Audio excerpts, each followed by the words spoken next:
sabe de onde vem e nem pra onde vai.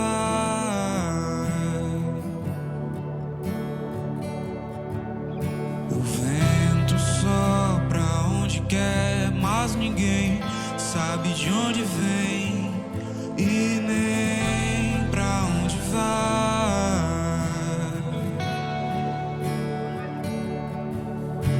Assim acontece com aqueles que nasceram do Espírito.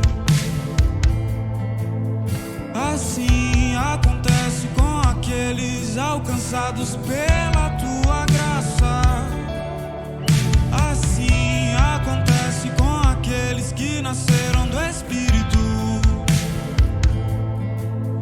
Assim acontece com aqueles. Então eu vou levantar a minha voz pra dizer do sacrifício, o peso da tua glória, do grande amor por mim dado na cruz, do qual tamanha é tua misericórdia.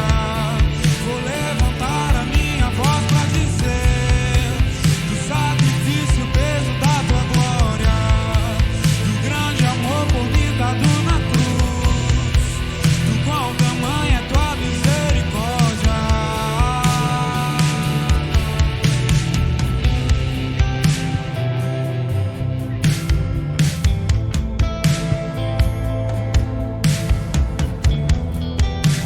Vamos nascer de novo, Jesus. Vamos nascer de novo, Jesus. O vento sopra onde quer, mas ninguém sabe de onde vem e nem pra onde vai.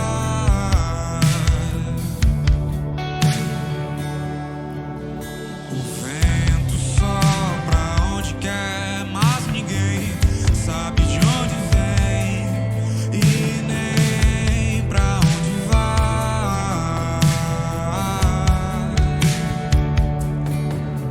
Assim acontece com aqueles que nasceram do Espírito.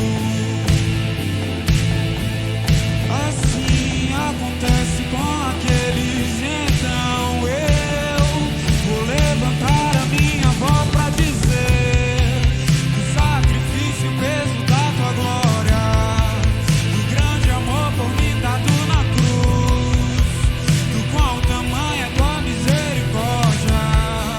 Vou levantar a minha voz pra dizer do sacrifício, o peso da tua glória, do grande amor por mim dado na cruz, do qual tamanha é tua misericórdia.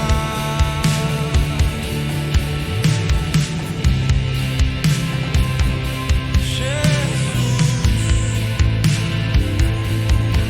do qual tamanho é tua misericórdia.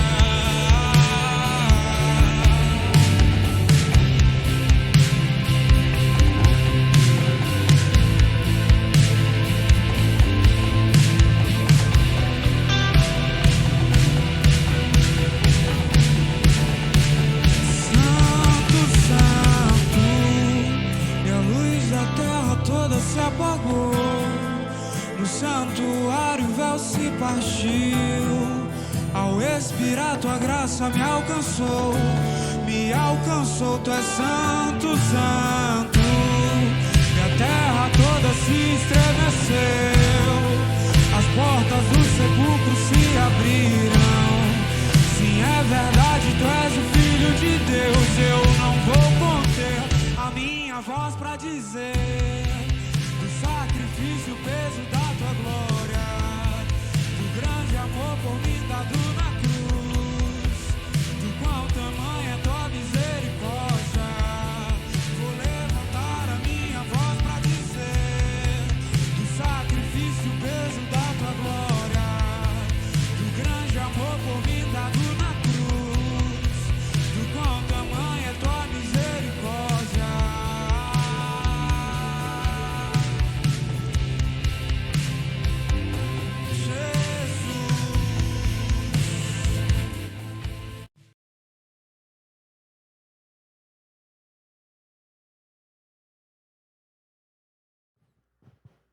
Bom dia, pessoal. Graça e paz, Senhor Jesus. Mais uma escola dominical para que a gente cresça, avance e juntas, somos uma igreja que sempre caminha nesse crescimento. Então, a minha alegria de poder estar aqui nesta manhã com vocês, de poder compartilhar com você esta palavra, esse ensinamento, e já pedindo, agora, nesse momento, que você compartilhe com o máximo de pessoas que você pode essa escola dominical, tá bom? Então, vamos avançando, vamos juntos nesse domingo muito especial, e eu tenho certeza que Deus vai falar ao teu coração. Quero agradecer a Deus por cada uma de vocês, pedir a bênção do Senhor sobre cada família, e que esse domingo seja um domingo de bênção em todas as nossas igrejas, em todas as nossas celebrações, e já convido você a fazer parte desse tempo de comunhão. Amém? Vamos orar, logo depois louvemos, adoremos o nome do Senhor. Deus, muito obrigado por esta manhã, muito obrigado, Senhor, pela tua igreja, muito obrigado pelos nossos irmãos e irmãs, muito obrigado por mais uma escola dominical. Na tua presença glorificamos e exaltamos o teu nome. Senhor, estendemos, ó Deus, e clamamos a bênção sobre todas as famílias, sobre todos os lares, a tua igreja, Senhor, que tem caminhado e avançado para a glória do teu nome. Eu oro pedindo a tua bênção, que seja um tempo de crescimento para a glória do nome do Senhor Jesus. Deus abençoe e vamos juntos em nome de Jesus.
Seus juízos e seus caminhos,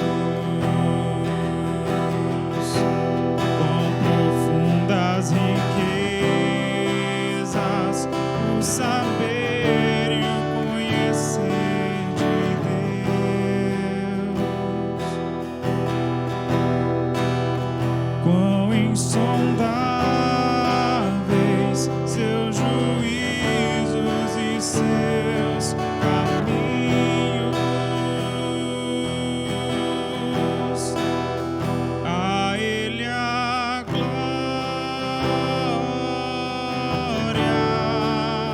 a Ele a glória, a Ele a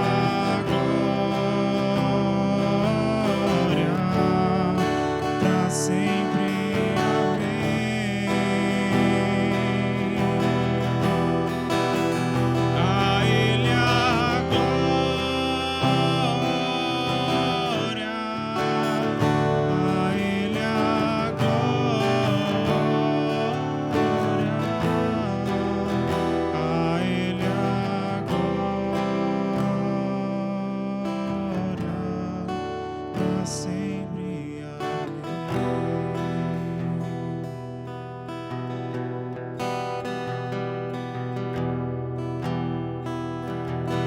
Aleluia, Jesus.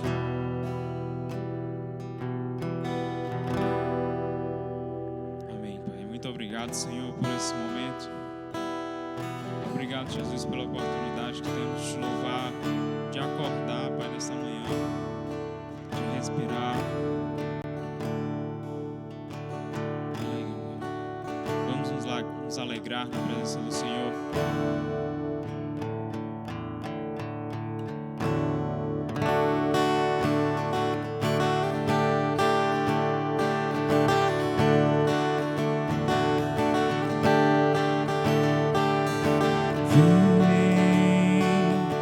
Essa é a hora da adoração. Vem, dá a Ele teu coração. Vem, assim como estás para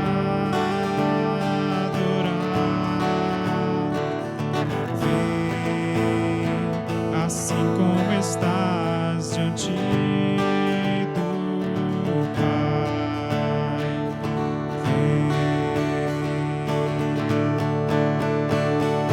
Toda língua confessará ao Senhor, todo joelho se dobrará, mas aquele que a ti escolher, o tesouro maior terá.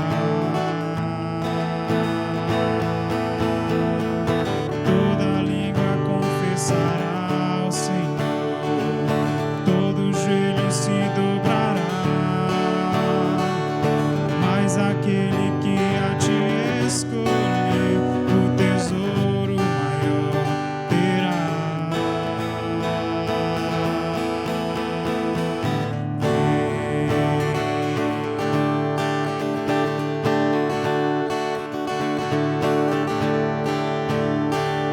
Vem, essa é a hora da adoração.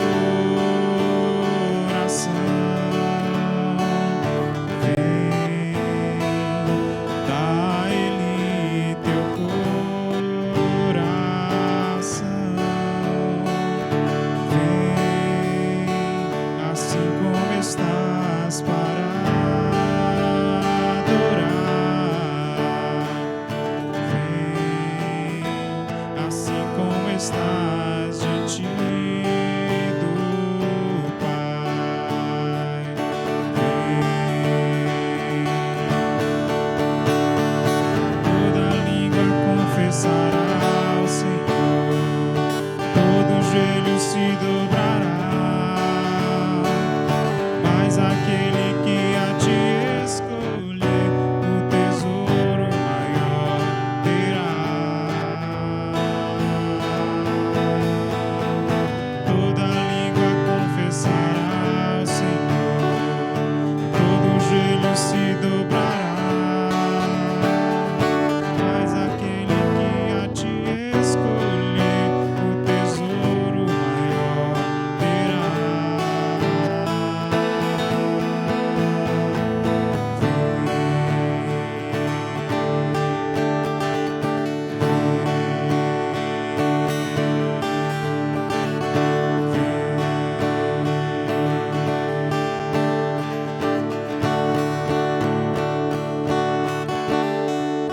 Aleluia. Obrigado, Senhor. Deus abençoe a todos vocês. Amém. Glória a Deus. Obrigado, André. Deus abençoe. Deus continue abençoando. Aleluia. Glórias ao nome do Senhor Jesus. Amém. Esse é o ano de 2022 que nós temos compartilhado, né, e falado que é um ano de cuidado, ano que nós vamos trabalhar esse tema em todo o tempo, né, e compartilhando algumas situações para a vida e para a missão da igreja. E hoje, em especial, nesse domingo, a gente já viu muita coisa legal, né, sobre oração, a gente viu muita coisa legal daquilo que Deus tem para nós e como nós podemos crescer, né? Então eu quero nessa manhã, né, nessa escola dominical, iniciar algo que já vem, né, a algum momento, né, da vida e da missão que eu quero compartilhar. E eu quero compartilhar numa perspectiva que é bem interessante, né, que é importante para nós, que é sobre evangelismo, evangelização, né? Então esse é um tema que é importante, ela deve ser algo que pauta a vida da igreja, né? Uma das diretrizes nacionais até da Igreja Metodista, né, é incentivar a igreja a evangelização, né? Então mobilizar, incentivar a igreja à evangelização. Só que hoje em especial, irmãs, irmãos, eu quero falar sobre, na verdade, todo esse estudo e os que virão, ele é baseado em um livro de um autor chamado Robert Coleman.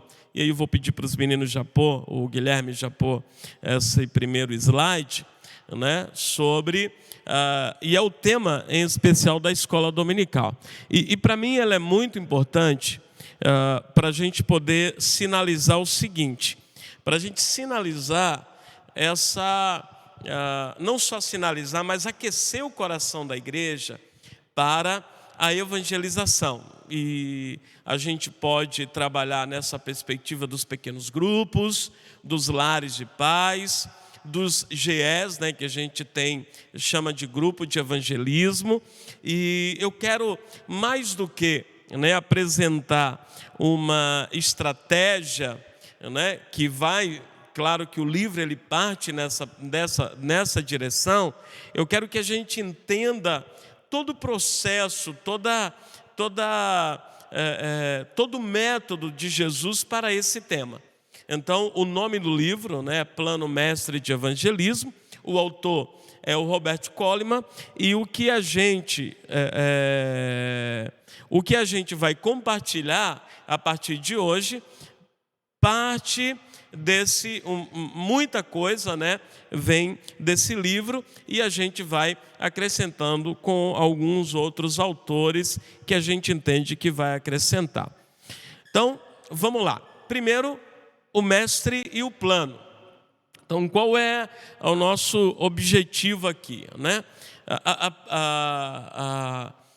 Eu parto da seguinte reflexão: o problema dos métodos evangelísticos. E aí o segundo slide, que é a objetividade e a relevância, são questões importantes para a reflexão.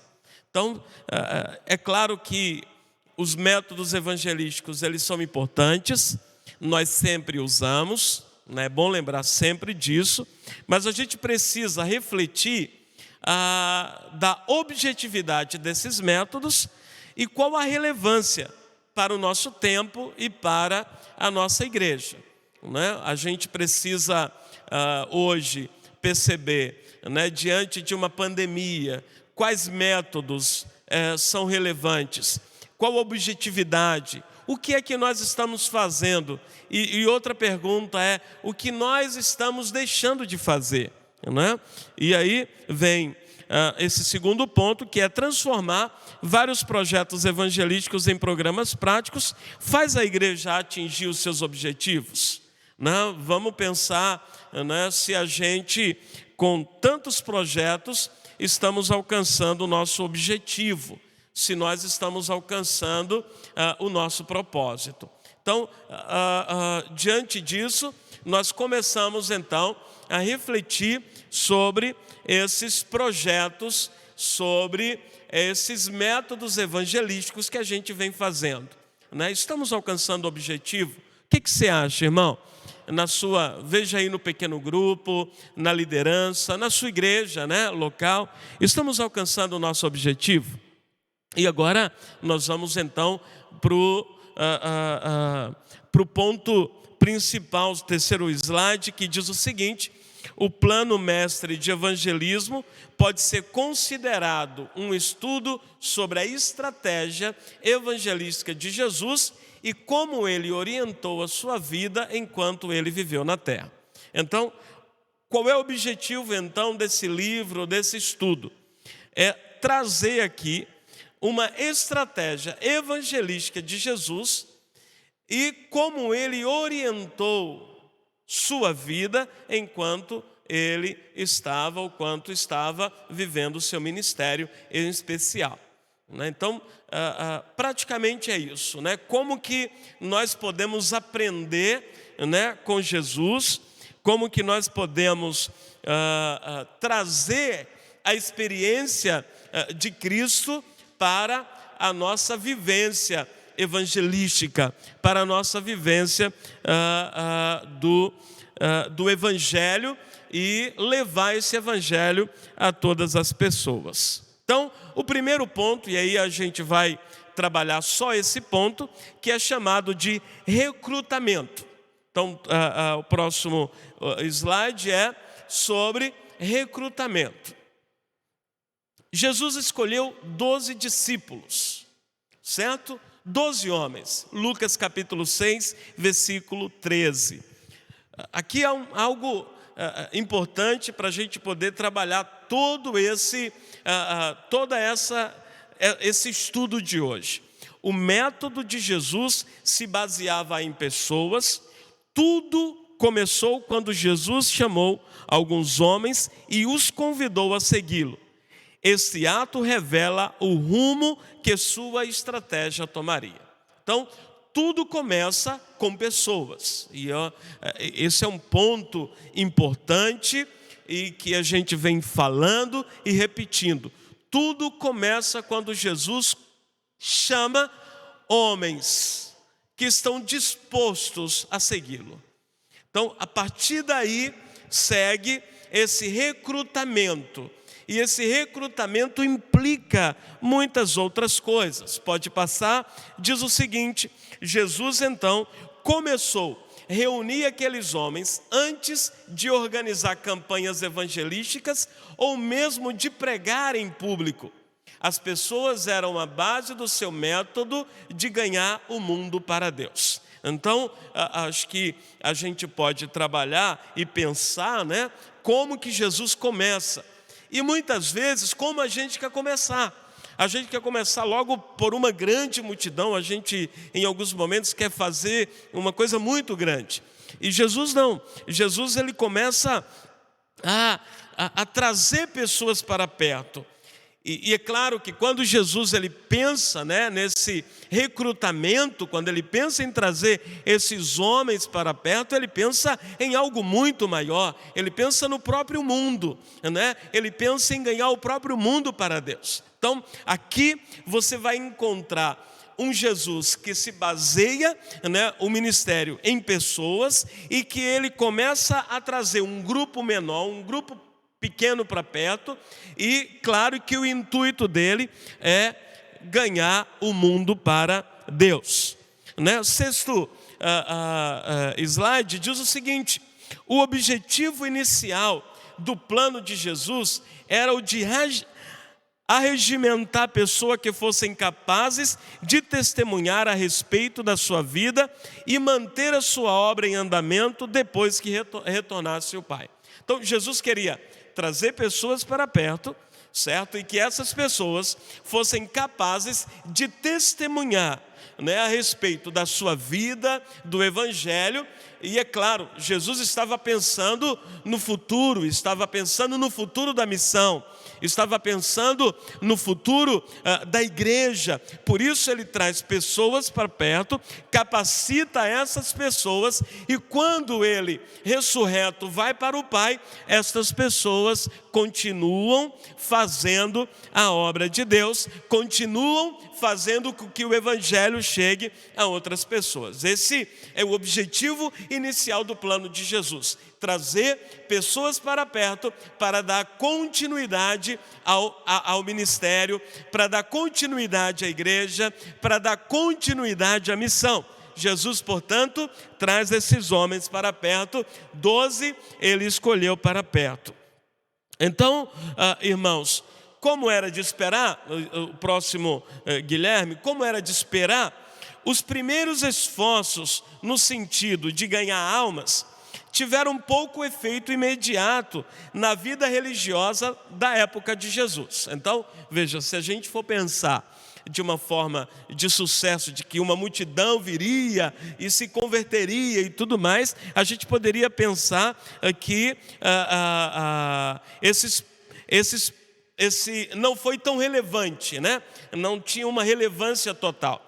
O tempo passou e aqueles primeiros convertidos estavam destinados a se tornar os líderes da igreja do Senhor que levaram o evangelho para todo mundo.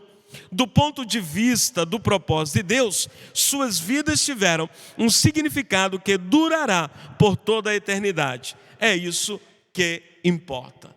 E eu acredito que vale aqui o exemplo do próprio Pedro. Vamos pensar no próprio Pedro, que o apóstolo Pedro, que caminhou com Jesus, foi um desses 12, foi um que estava nesse recrutamento, foi um que estava perto de Jesus. E quando no dia de Pentecostes e logo depois o Espírito Santo do Senhor vir sobre eles, ele se levanta com autoridade, a partir de Atos capítulo 2, começa a pregar com autoridade, e ali uma grande obra, um grande número de convertidos vem através da vida desse homem que Jesus investiu, que Jesus caminhou, que Jesus trouxe para perto. Por isso, tem um significado eterno, tudo aquilo que Jesus fez, trazendo essas pessoas para perto. Por isso, nós precisamos pensar que a nossa base de evangelização, a nossa base de evangelismo está no método de Jesus. Então nós precisamos replicar mais, nós precisamos, quem sabe, trazendo essa ideia do Jesus Copy, copiar mais as práticas de Jesus, agora trazendo esse evangelismo, ou trazendo a evangelização para a vida da igreja, trazendo essa reflexão para a vida da igreja. E essas pessoas, elas tinham um desejo de aprender. Então, quem sabe, a maior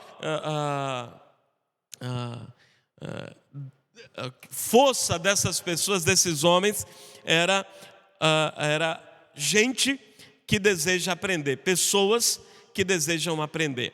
O aspecto mais revelador sobre aqueles homens é que, a princípio, e aí o olhar inicial, nenhum deles impressionava. Ninguém ocupava lugar de destaque na sinagoga e nenhum deles pertencia ao corpo sacerdotal levita. Eu acho que é bom lembrar isso, trazer essa reflexão é importante para esse tempo. Os homens que Jesus escolheu, esses homens, na verdade não tinha nenhuma... para a sociedade da época não eram tão valorosos. Não estavam numa sinagoga, não estavam num círculo sacerdotal, pelo contrário, eram pessoas comuns, mas muito comuns, e provavelmente não tinham qualquer qualificação, além do conhecimento básico necessário para o exercício da sua profissão.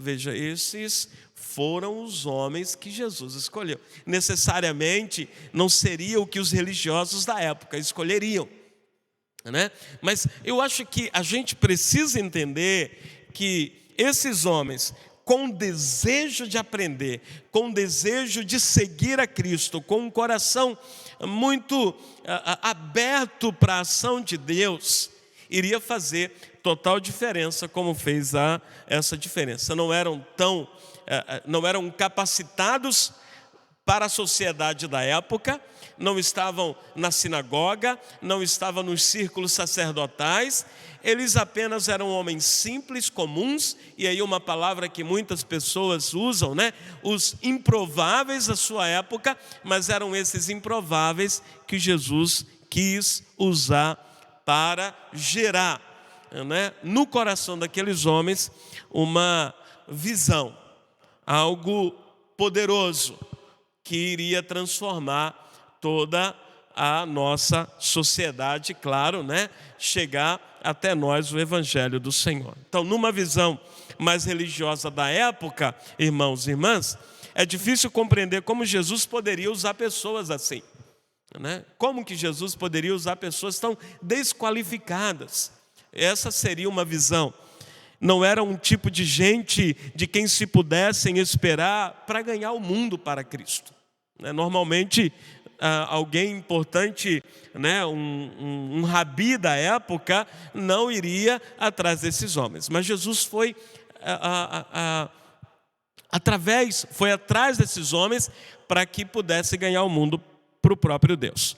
E Jesus viu naqueles homens simples o potencial de liderança para o reino. De fato, eram pessoas comuns, mas tinham a capacidade de aprender. Pessoas comuns, quem sabe improváveis, mas tinham a capacidade de aprender. Irmãos, eu quero abrir um parênteses aqui para a gente poder trazer algo importante. Nós temos muita oportunidade de aprender, nós temos muita oportunidade de nos capacitarmos. Então, procure, sabe, em especial, procure os nossos cursos, procure o CTM, procure um discipulador, procure alguém da equipe pastoral, mas tenha disponibilidade para aprender, sabe? Busque essa capacitação, busque, sabe, servir melhor, se capacitando, treinando, se disponibilize mais para aprender. Amém? Talvez o fato mais significativo sobre os apóstolos, né, era o seu grande anseio por Deus e pelas coisas divinas. Eu acredito, quem sabe que eu vou trazer essa reflexão, né? Algumas pessoas, uma vez, eles perguntaram por que muitas coisas que os apóstolos fizeram não se faz nesse tempo, né? O segredo, na minha opinião, está aí. Que significativamente esses homens tinham anseio e desejo pelas coisas de Deus. Para mim é o segredo. Pessoas no caminho da salvação e dispostas a se deixar moldar pelas mãos do Mestre, poderia ganhar uma nova imagem.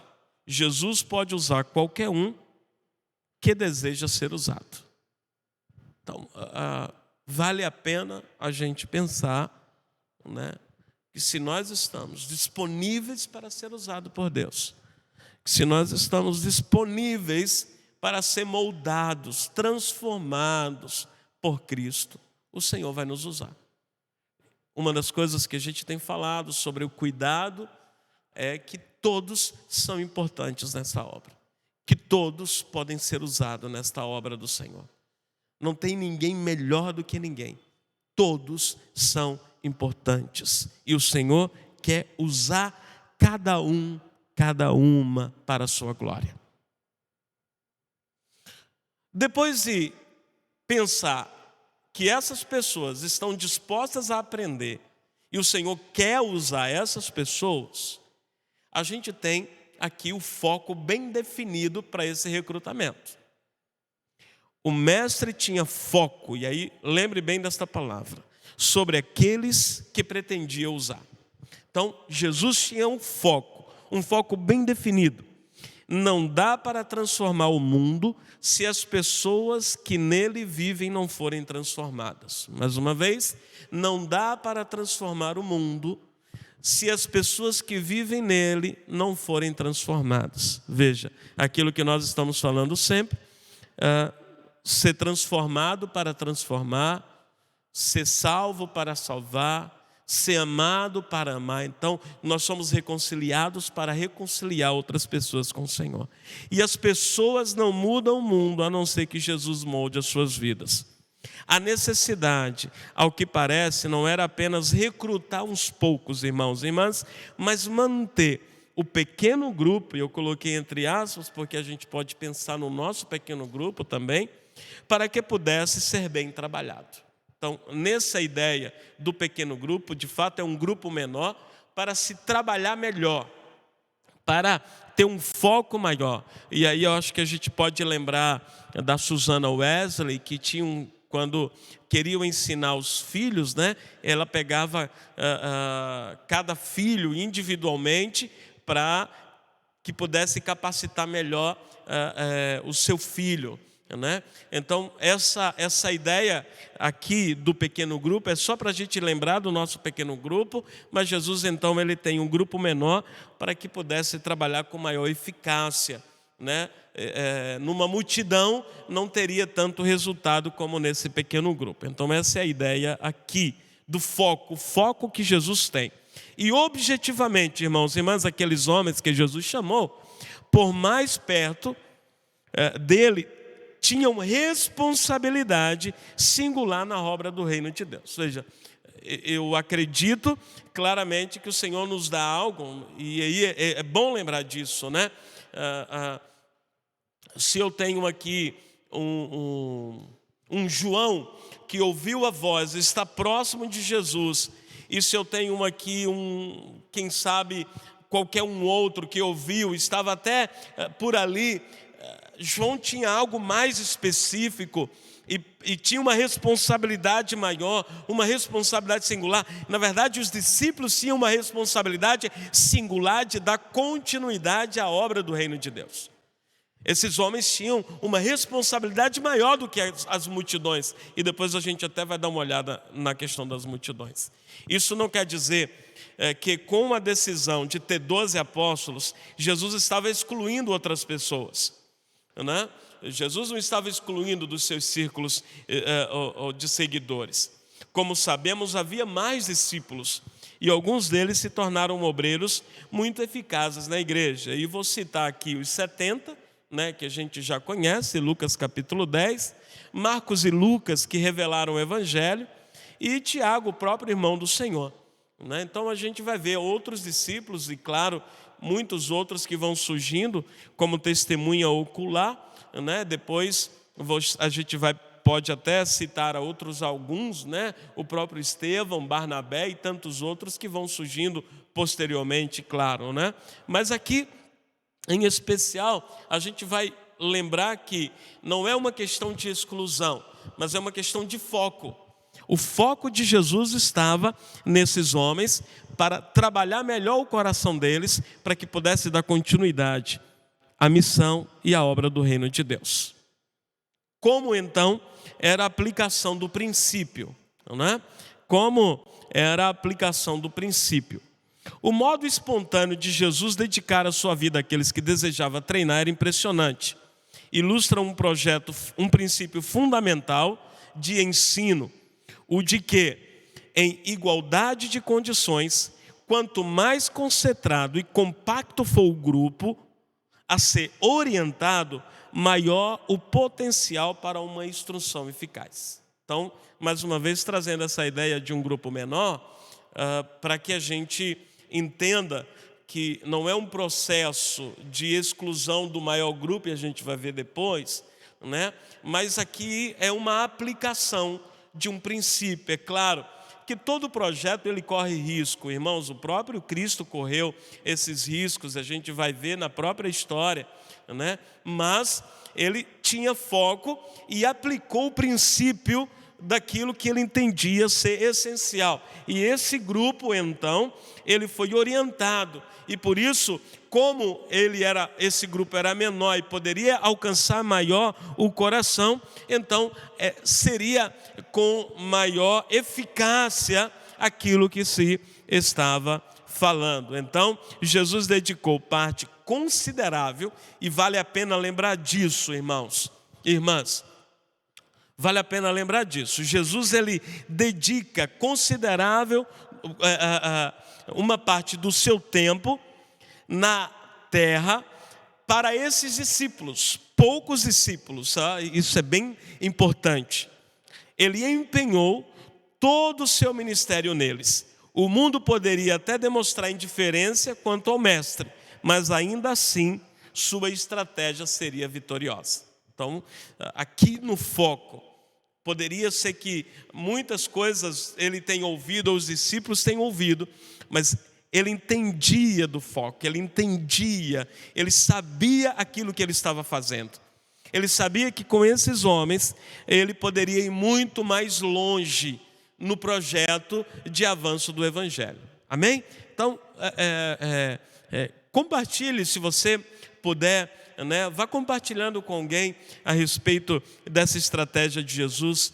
Né? Quem sabe algumas pessoas veio questionar você sobre algumas coisas, sobre liderança, sobre a visão de Jesus. Mostre para ela que Jesus, ele fez exatamente aquilo que era fundamental para a continuidade de um projeto evangelístico duradouro. Não era um evento, né? Era um projeto, era um princípio, e ele tinha um foco. E na fidelidade, mais uma vez eu quero usar pequeno grupo, né? O autor, na verdade, usa grupo pequeno, mas eu trago essa ideia de pequeno grupo para a gente identificar um pouquinho os nossos pequenos grupos, né? Na fidelidade daquele pequeno grupo, o mundo creria em Jesus por meio da mensagem deles. E aí eu acho que vale a pena nós trazermos essa ideia da oração sacerdotal, né, de não só pedir por esses, mas pedir por aqueles que virão, né? E aí a gente poder entender que essa continuidade do Evangelho, da mensagem, é a partir da fidelidade, da fidelidade a Jesus como mestre, da fidelidade à mensagem do Evangelho. Então, aquele pequeno grupo fez a diferença, porque caminhou com Cristo, aprendeu com Cristo e começou a fazer aquilo que Cristo ensinou. Essa prática missionária, esta prática evangelística que começou com Cristo e através dele para os discípulos fez toda a diferença. E uma frase de um autor desconhecido me chamou a atenção, porque eu acho que a gente precisa ser fiel à mensagem, né? E diz assim: eu não me tornei um cristão porque alguém compartilhou sobre a sua incrível igreja. Tornei-me cristão porque alguém compartilhou o Evangelho, porque pregue o Evangelho e não a sua igreja. Eu trago isso aqui, é claro que nós queremos, irmãos, e eu digo para você, eu amo ver a igreja pulsante, adorando, sabe, amo a igreja cheia, eu amo isso, eu gosto demais disso, né? Mas a nossa fidelidade é com o Evangelho. E a igreja, o templo, a nossa vivência, ela é consequência dessa fidelidade à pregação desse Evangelho. Esses homens foram fiéis a esse Evangelho e nós precisamos ser fiel. Então, seja fiel à mensagem do Evangelho. Seja fiel, né, ao plano de Jesus. Seja fiel ao método de Jesus. Seja fiel à mensagem de um Evangelho que vai libertar. Só Ele vai libertar, só o Evangelho vai salvar. Eu convido a igreja a ser fiel a esta mensagem. Eu convido a igreja a ser fiel a este Evangelho. Tirando então, ou trazendo um ponto importante, para a gente não achar que Jesus não se importa com a multidão, Jesus então, ele também valoriza as multidões. Então eu quero trazer aqui essa valorização de Jesus às multidões. Mas é um olhar diferente, mas ele valoriza as multidões. Nós também devemos valorizar as multidões. Jesus se importava com as multidões, sim, fez tudo que qualquer pessoa poderia ter feito e ainda mais para alcançar as multidões. A primeira coisa que fez foi uma atitude de muita ousadia, foi se identificar com o grande movimento de avivamento de sua época por meio do batismo realizado por João Batista. Além disso, Jesus ensinou, providenciou alimento quando viu que o povo tinha fome, curou doentes e expulsou demônios e abençoou as crianças. Então, aqui, né, quero dizer que há uma completude do ministério, um olhar para o todo, e aí eu acho que a gente precisa valorizar tudo isso, tá bom? Os nossos olhares precisam estar de uma forma ampla, a gente precisa ver tudo, né, mas a gente precisa ter um foco.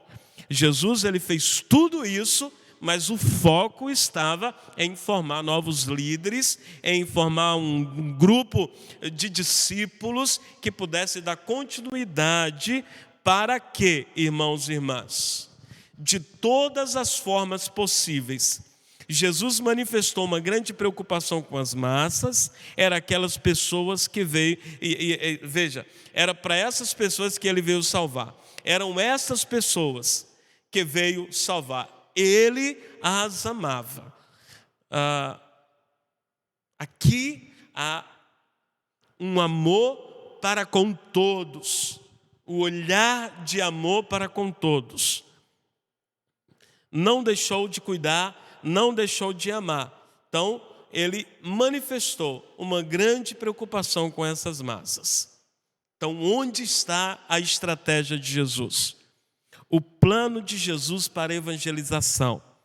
Jesus não estava tentando impressionar uma multidão, mas prenunciar o reino. O que Jesus veio fazer? Ele veio anunciar o reino. Ele veio trazer o próprio reino, ele veio trazer o reino de Deus sobre a terra. Ele precisava de pessoas capazes de liderar grandes grupos. As multidões de almas em conflitos e desnorteadas estavam potencialmente prontas para segui-lo. Mas sozinho ele não poderia, é claro. Sua alternativa era dispor de homens imbuídos do próprio evangelho que cumpririam essa tarefa. Então, ele percebe isso, né? Então ele capacita esses homens para também cuidar da multidão. Concentrou seus esforços na preparação daqueles que dariam início ao seu método de liderança. Embora Jesus tivesse feito o que podia para ajudar o povo, precisava dedicar sua atenção prioritariamente a algumas pessoas, mais do que as massas, com o objetivo de garantir que elas tivessem oportunidade de conhecer o caminho da salvação. Esse era o aspecto genial da sua estratégia. Ok, irmãos? Então aqui há uma dedicação para que pudesse alcançar as multidões, para que muitas outras pessoas fossem alcançadas, porque o próprio Jesus sozinho não poderia ter todo esse contato de crescimento com toda essa multidão. Então ele capacita esses homens para lidar com algo muito maior, que juntos eles poderiam fazer isso. Então, nós vamos falar dessa aplicação do princípio nos dias de hoje. Tá bom? Como é que nós podemos aplicar nos dias de hoje? Eu acredito que precisa mudar o paradigma. A gente precisa trazer uma mudança de paradigma. Não enfatizar os programas evangelísticos pelas multidões, mesmo que seja também o nosso objetivo, né? Nós queremos ganhar as multidões, é bom lembrar isso, para enfatizar a estratégia de Jesus, gerar uma liderança permanente com foco no avanço do reino. Então, normalmente, quando a igreja ela se reúne, o que ela quer fazer? Muitos programas evangelísticos. Mas aí a gente sabe, eu tenho lembrado, que evento é evento. Não que não seja bom fazer, a gente faz, mas não é o nosso foco. Então o que a gente precisa mudar? Mudar o paradigma. Mais do que fazer muitos programas, trazer aqui esta estratégia de Jesus e aplicar no dia a dia da igreja. E aplicar na nossa vivência como igreja do Senhor, que precisa, claro, né, aquecer o coração para a perspectiva evangelística. E por isso que a gente precisa mudar a questão do paradigma. Sabe, irmãos e irmãs, normalmente a gente quer fazer muita coisa. A ideia é fazer e ser algo permanente, ser algo que passe de geração em geração, que seja consistente, que traga uma vida, sabe, uma vida contínua, uma vida permanente na missão. Por isso devemos capacitar, devemos trazer para perto, devemos ministrar no coração, assim como Jesus fez com esses discípulos. E aí, com certeza, nós vamos ganhar a multidão.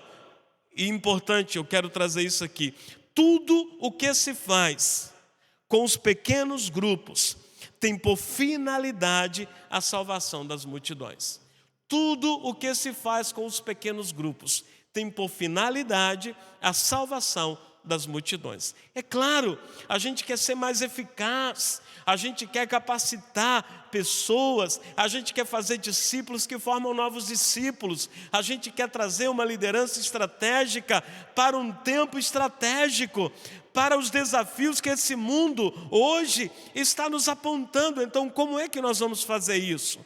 Então, tudo que Jesus fez ali com os discípulos era para alcançar as multidões. Lembremos de Pedro, irmãos e irmãs, que quando prega, converte mais de 3.000 pessoas e tantas outras conversões, porque o que se fez em um pequeno grupo, em um pequeno grupo que ele caminhou, que ele gerou tempo, ele fez com o intuito de ganhar todo mundo para Deus.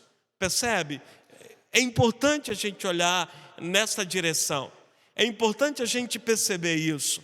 É importante a gente se envolver com aquilo que Deus tem nos dado, para que a gente possa ganhar essas multidões no nosso estado, na nossa cidade. E a gente diz que é hora de agir. A prioridade da missão, irmãos e irmãs, é ganhar e cuidar. E aí trazer essa ideia do cuidado, né? Treinar, eu trago aqui entre parênteses, treinar essas pessoas para que assumam posições de responsabilidade na liderança. Não é só convertidos. É importante, mas a gente precisa gerar um coração de discípulo, um coração de discípula. É ganhar, mas não é só isso. É caminhar junto, é trazer para perto. É ganhar o coração, é gerar uma responsabilidade de liderança, é ser parte de um projeto extraordinário. Por isso é hora de agir. A gente tem conversado muito, né, nessa perspectiva, e com muitos amigos, com muitos colegas, né, com pessoas da igreja também, com líderes da igreja. E eu tenho entendido, e a gente entende que será um trabalho lento, em alguns momentos chato e doloroso. É provável, irmãos, irmãs, que ninguém sequer note o esforço. Contudo, o resultado final será glorioso, mesmo que não vivamos o suficiente para testemunhá-lo. Não adianta, o método de Jesus são pessoas. E é claro, Jesus não estava pensando nele, ele sabia o que iria acontecer com ele, ele estava pensando no futuro. E aí vem uma questão importante, e nessa questão importante, à noite eu vou falar um pouquinho sobre isso. Para que geração estamos vivendo? Nós não pregamos o evangelho apenas numa perspectiva do presente, mas nós pregamos o evangelho numa perspectiva escatológica, futura, de que Jesus vem e de que as pessoas daqui a 10 anos precisam também ser fiel hoje a essa mensagem do evangelho, para que chegue o mesmo evangelho ao coração daquelas pessoas. Porque o evangelho de Cristo não muda, irmãos, as formas podem até mudar, mas a essência do evangelho não muda. Sabe, isso é importante para a gente poder entender que nós também estamos pregando hoje para uma geração daqui a 10 anos, 20 anos, 30 anos. Podemos até não ver, mas a fidelidade desse evangelho, aquilo que nós estamos fazendo, eu até ia trazer se você lembra do autor, né, e está num filme, né, que ele diz assim, Quem lembra pode colocar aí, né? O que nós fazemos aqui ecoa na eternidade. Não, não é esse aí não. Eu vou ainda botar aqui. Não, pode voltar lá, pode voltar. Eu lembrei aqui do autor, ou de uma frase de um filme, não sei quem lembra desse filme, mas o protagonista do filme, ele fala assim: o que nós fazemos aqui ecoa na eternidade. Então, eu queria que a gente pudesse entender que aquilo que nós estamos fazendo hoje precisa ecoar nas próximas gerações. A fidelidade do Evangelho, a fidelidade da pregação do Evangelho precisa ir para próximas gerações. Devemos prosseguir. Jesus treinou homens para a missão. O padrão geral parte do mesmo método. E não podemos separar uma etapa da outra sem comprometer a eficácia. Então, irmãos, sejamos fiéis. Se temos, e aí a gente vem falando a respeito disso, se nós temos um padrão, se nós temos um centro, se nós temos uma base, um fundamento de tudo que a gente faz, é o próprio Cristo. Sabe, é Cristo, não é outra coisa, não é ninguém mais, é o próprio Cristo. Então não vamos pular etapas, vamos amadurecer, mesmo que a gente venha, né, suar, né, sabe, desgastar, mas a gente vai desgastar com coisa preciosa, sabe, com coisa que a gente sabe que vai ser vitorioso, com coisa que vai ser, sabe, fiel em todo o tempo. Então, faça isso em nome de Jesus. E aí eu quero citar duas pessoas. Uma vai partindo desse mesmo princípio, que é John Wesley, né, que ele diz o seguinte: nada mais te compete fazer além de salvar almas. Portanto, gasta-te e deixa-te gastar nessa obra. Tua tarefa não é pregar tantas vezes. Tua obrigação é salvar tantas almas quanto puderes, conduzir tantos pecadores quantos te for possível ao arrependimento. Depois, veja, e aí vem essa parte do cuidar, treinar, com todas as tuas forças, edificá-los na santidade, sem a qual ninguém verá jamais o Senhor.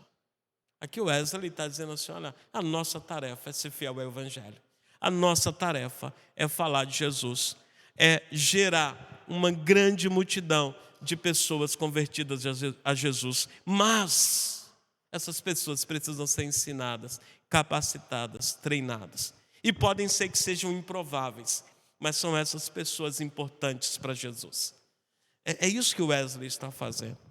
E uma mensagem de encorajamento para você é do Rick Warren, que diz o seguinte: grandes pessoas são realmente apenas pessoas ordinárias com uma extraordinária quantidade de determinação. Grandes pessoas não sabem desistir. Mais uma vez, grandes pessoas são realmente apenas pessoas ordinárias com uma extraordinária quantidade de determinação. Grandes pessoas não sabem desistir. E eu finalizo dizendo o seguinte, irmãos: é tempo de agir, é agora, e convido você a não desistir daquilo que Deus colocou no nosso coração. Persista, persevere, e o Senhor vai acrescentar no nosso meio, no nosso coração, vai acrescentar na nossa igreja, no reino, na nossa cidade, aquilo que Ele deseja fazer, para a honra e glória do nome do Senhor. Deus abençoe e até um próximo momento, dando continuidade a essa direção que Deus tem nos dado. Um grande abraço.